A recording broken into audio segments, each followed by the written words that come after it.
Hello जी। तो आज हमारा सेकंड डे नेपाल में फर्स्ट डे है। और नेपाल में इंटर हुए 2 दिन हो चुके हैं। और अभी मैं हूँ नेपाल की राजधानी काठमांडू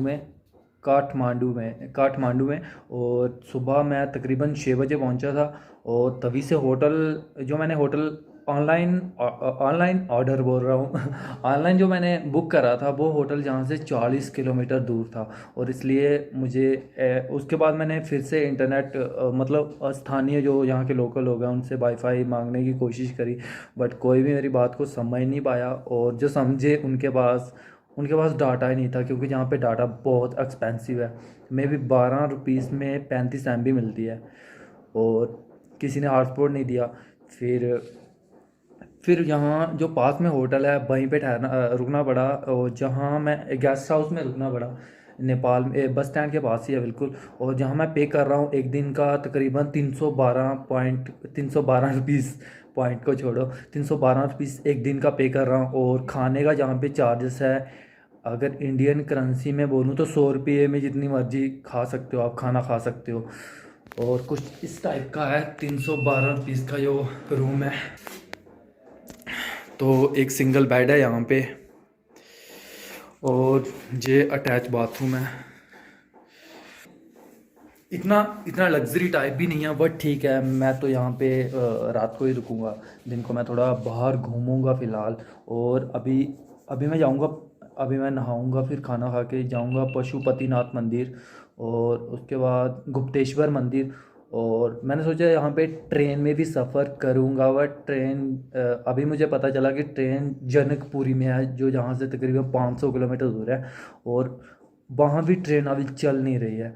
तो इसका मतलब जहाँ पे मैं तकरीबन आज और कल के दिन ही रुकूंगा, उसके बाद मैं निकल जाऊंगा शायद पोखरा के लिए, जहाँ भूटान के लिए। तो अभी फ़िलहाल मुझे कुछ आइडिया नहीं है, बट देखते हैं आगे। पहले मैं नहा लेता हूँ, क्योंकि 2-3 दिन हो चुके हैं नहाए हुए। और फिर करते हैं सुबह का ब्रेकफास्ट तो नहीं, ब्रंच बोल सकते हैं, क्योंकि अभी तकरीबन 10:30-11 हो चुके हैं, और अभी ब्रंच ही होगा। तो नहा धो के रेडी हो चुका हूँ अभी मैं। तो अभी टाइम हो चुका है खाना खाने का। तो अभी बाल गीले हैं, इसलिए मैंने पटका बांध लिया अभी सिर पे। तो चलते हैं, दिखाता हूँ मैं आपको जो इंडियन 100 रुपये में पर पेट खाना मिलता है उसमें क्या क्या मिलता है, और कितना खा सकता हूँ मैं। फ़िलहाल तो रात का भी भूखा हूँ, कल शाम 6 बजे खाया था। तो अभी टाइम हो रहा है 11:30। तो शाम का मिला के, अभी का मिला के और दोपहर का मिला के, तीनों टाइम का इकट्ठा खाना पड़ेगा। तो लेट्स गो। तो मैं अभी थोड़ा आपको काठमांडू का थोड़ा बाहर, जो इसकी कैपिटल है नेपाल की, मैं थोड़ा उसका व्यू दिखाता हूँ कैसा लगता है यहाँ पे।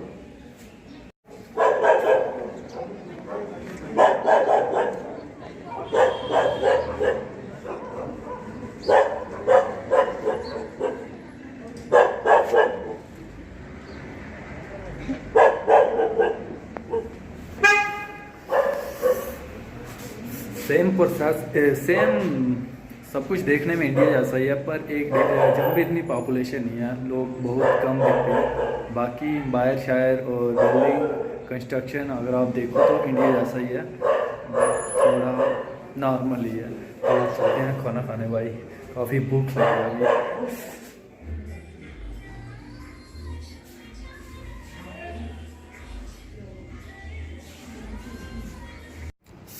हेलो जी। तो शाम के बज चुके हैं 5:30, और मैं आया हूँ अभी काठमांडू का जो सबसे बड़ा स्टेशन है, बस स्टैंड है। और जहाँ से आप कहीं भी जाते हो नेपाल में, हर जगह की बस जहाँ से मिल जाएगी। और बहुत बड़ा बस स्टैंड है। जैसे इंडिया में आनंद विहार है दिल्ली का, आप कहीं भी जाते हो वहाँ से बस मिल जाती है, वैसा ही ये है।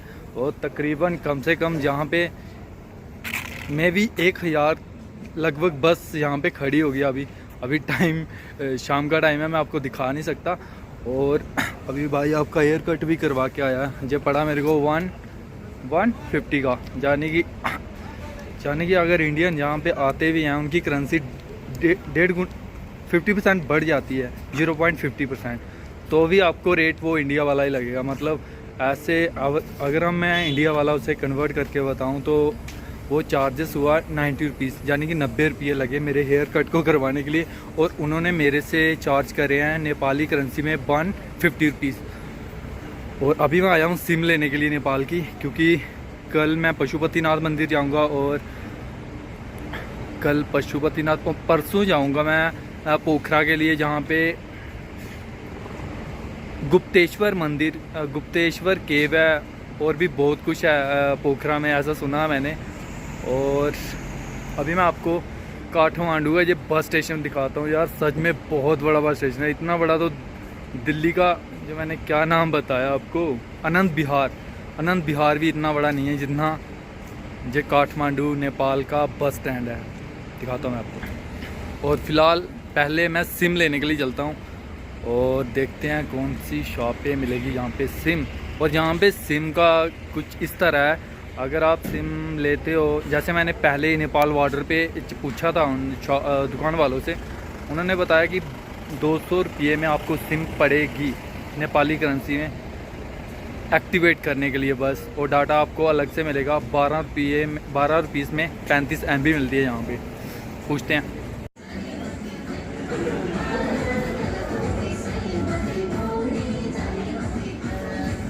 भैया सिम मिलेगा तो क्या मिलेगा? फोटो कॉपी है तो कितने का मिलेगा शुरू में? सिम 100 रुपये।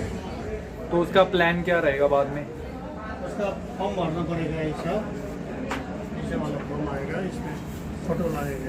ये कौन सी सिम है? NCEL। तो कितना MB मिलेगा? 100 रुपये का 20 MB मिल सकता है। 100 रुपये का 20 MB? कोई ना, तो भेज दो, इधर ही लिखा है कितना लिखा है 7 4 9 6 3 5 5। क्या मुझे समझ नहीं आ रहा क्या लिखा है। पहिलो रु 100 को रिचार्ज कार्ड 500 MB का था, 5 दिनलाई 500 MB डाटा। हाँ, 5 दिन तक होगा। 100 रुपये में 100 रुपये में 500 MB डाटा 3 दिन के लिए, है ना? हाँ, 5 दिन के लिए बस। इधर ही लिखा है। और कोई प्लान नहीं है जिसमें 5 GB मिल जाए? हर एक 100 को प्रयोजन में 200 MB और डाटा 3 दिन के लिए सामान्य, 3 दिन के लिए। और कोई प्लान नहीं है जिसमें GB मिल जाए कम से कम 5 GB? इसमें इतना लिखा है। तो और डाटा इसमें डलवा नहीं सकते पैसे से ले? 1 GB के लिए कितना पे करना पड़ेगा? मोबाइल में देखा ना, स्टार 17 123 में डायल करने का, उसमें तो डॉक्यूमेंट क्या क्या लगेगा? फोटोकॉपी करवा के लाओ। फोटोकॉपी फोटो कोई लगेगा। कितना फोटो? एक फोटो। तो डॉक्यूमेंट कौन सा? Voter ID card? Voter ID नहीं, इधर का नागरिकता का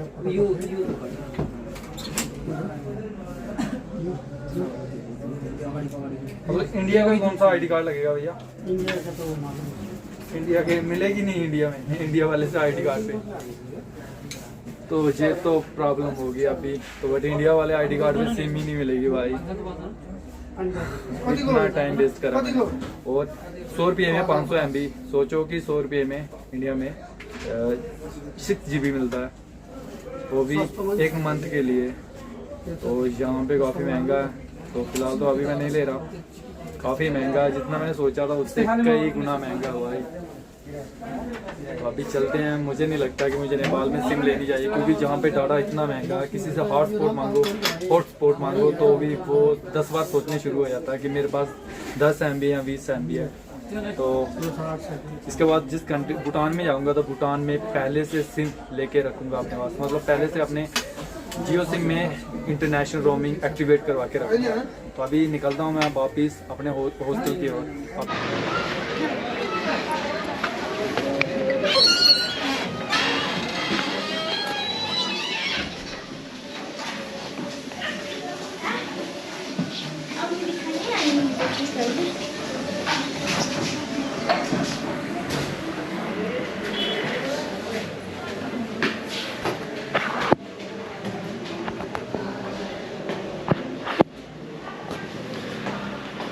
फाइनली पहुंच चुके हैं हम अपने हॉस्टल वापस।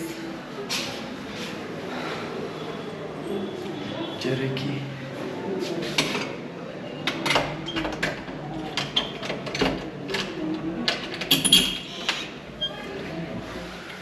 और ये रहा अपना रूम,